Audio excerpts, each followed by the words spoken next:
Hello and welcome to Chapter 2.3, Elements and Compounds.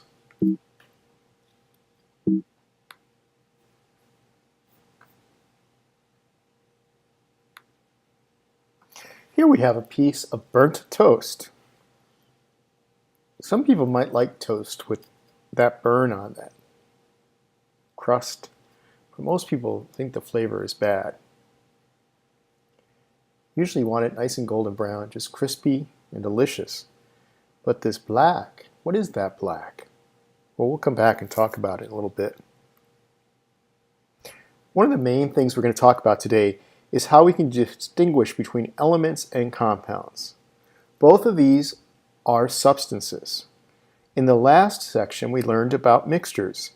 Now we're going to look at the two types of substances, pure substances.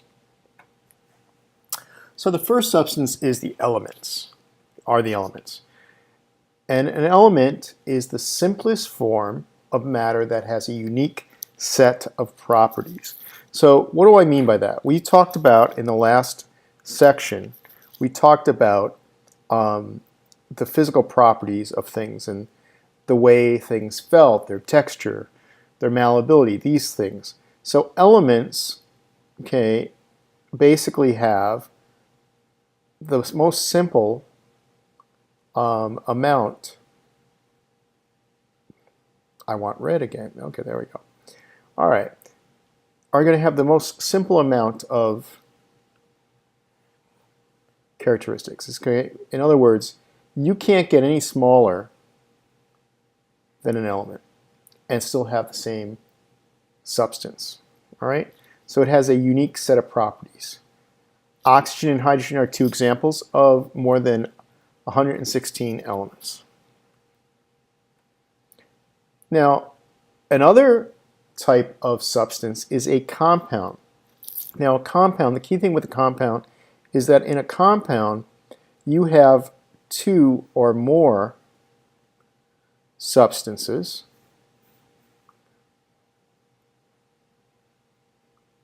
or two or more elements which are chemically combined in a fixed proportion. For instance, if you had water, there would be two hydrogens for every oxygen. So the ratio or proportion would be 2 to 1. That's what I mean by this part. Okay, in sucrose, we have three elements. We have carbon, oxygen, and hydrogen that are combined chemically. So if you have one molecule of sucrose, you would have twice as many hydrogen particles as oxygen particles. The proportion of hydrogen particles in sucrose is fixed. Okay? So that's how we can tell that we have sucrose, for instance. Now, the biggest difference between elements and compounds is that compounds can be broken down into simpler substances. Elements, as I said previously, cannot, because elements are always the simplest form of a substance that cannot be broken down any further. It's with a unique set of properties. Now, can elements be broken down into component parts? Yes, but they are not a substance any longer. They're just generic protons and electrons and neutrons. Okay? So elements cannot be broken down and still be a substance. Compounds, on the other hand, are made of elements, so they can be broken down into elements or other compounds.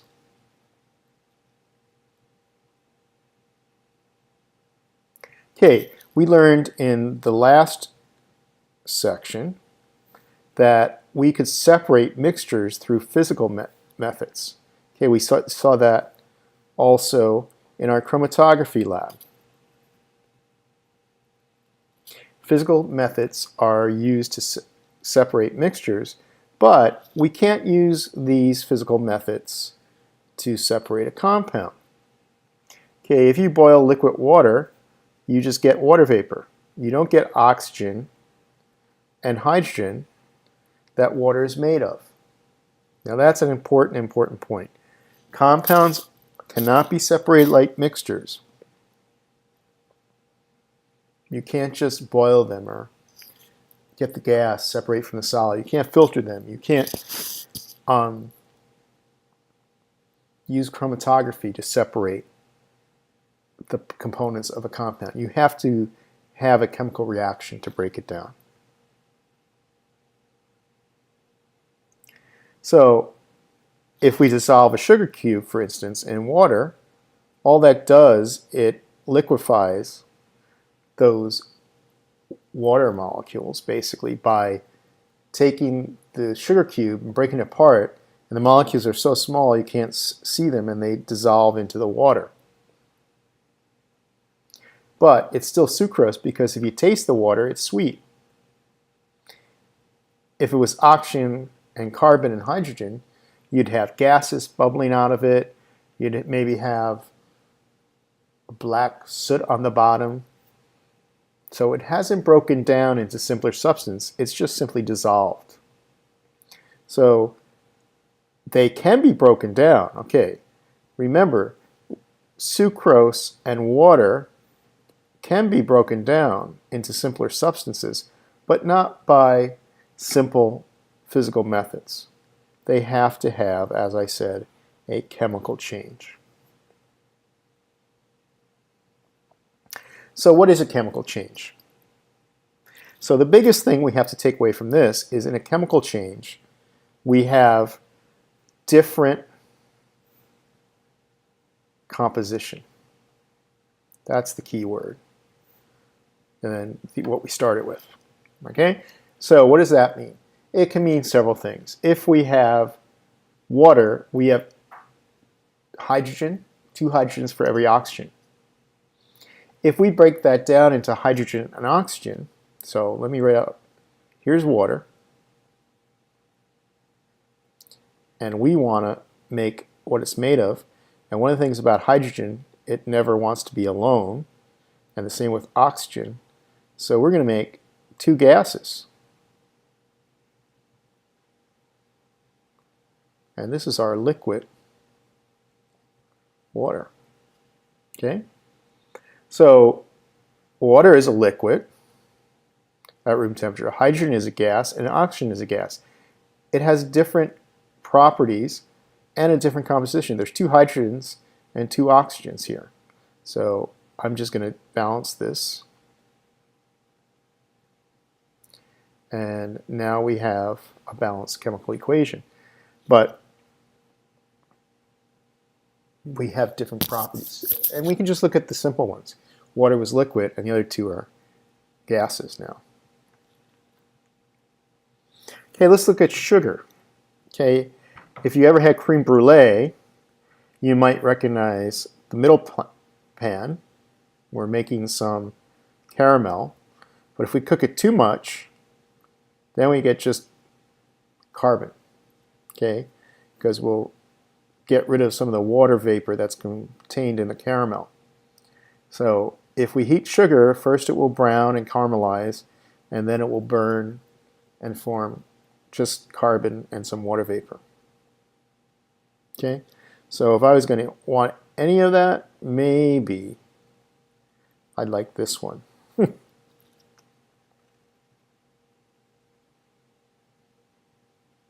Okay, so I said we'd come back to the toast.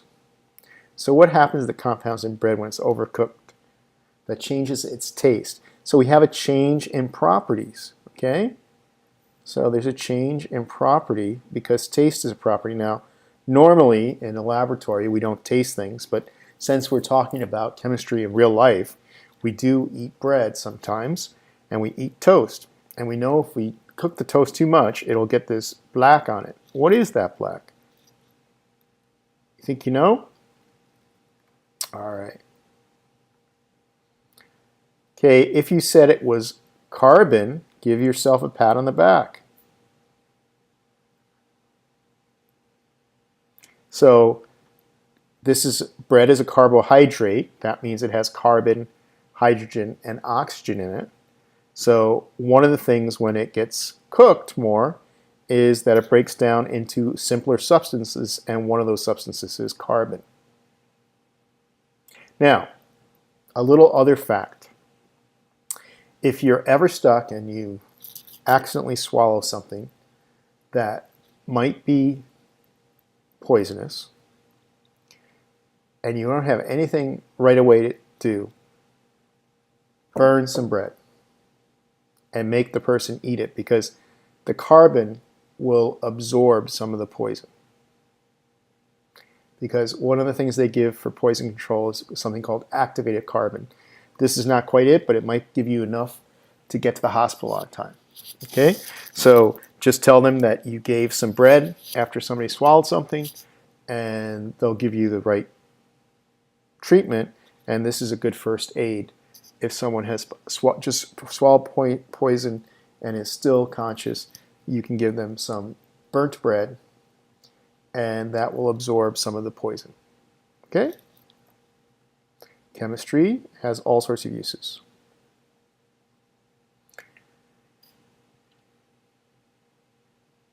Now, the question is, the substances that sugar is broken down into, is sugar making compounds or elements or a combination of both?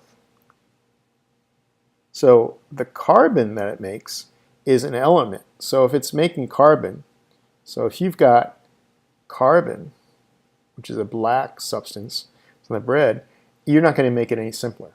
If one of the things that came out of it was water vapor, you could eventually have a chemical process that would break down the water vapor also. So the carbon, definitely not. Maybe the water vapor, maybe. Because H2O, I showed you before, we'll do this. I'm not going to balance it, I'm just going to give you the general equation.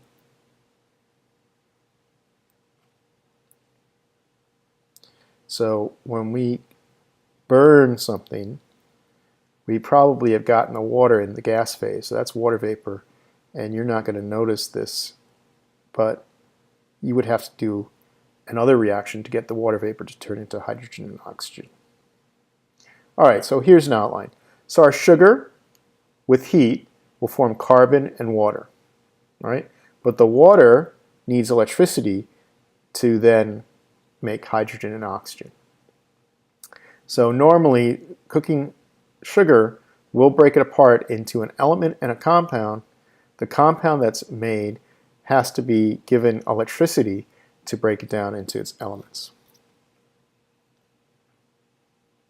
Now this is one of the very, very important parts of this. Okay, when we talk about compounds, all compounds have certain properties. They have melting points, they have boiling points, they have densities, they have what sort of things they can react with. These are all the properties of the compounds. Now, the properties of sugar are very different than the properties of carbon, water, or even hydrogen and oxygen. Okay, so the elements that make things up are totally different substances than a substance made out of those elements, a compound made out of those elements. So we know that sugar is sweet tasting, it's a white solid, but carbon is tasteless, or maybe even yucky tasting, in a black solid. So there's a difference between the elements that make up sugar and sugar itself.